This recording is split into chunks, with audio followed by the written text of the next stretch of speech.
خدت فلوس من الاستاذ؟ حصل يا بيه. كام؟ 500 لحلوحه بيه. وخدتهم ليه؟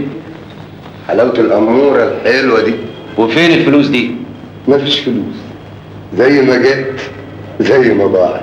24 ساعه تصرف 500 جنيه وفي 24 دقيقه وشرفك يا بيه. الفلوس دي سبيرتو، تيجي من هنا تطير من هنا. خد يا عباس قدامي يا شر خلق الله. شيلش جاي معاك وعامل السكه.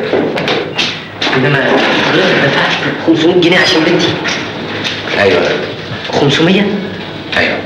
طب انا معايا حسبة 75 جنيه ومراتي معاها دهب بحوالي 200 جنيه وممكن اقسط لك بقيه المبلغ بربع المرتب كل شهر.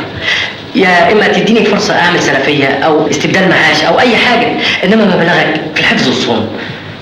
انت بتشتغل ايه؟ بشتغل كاتب في ارشيف وزاره العدل.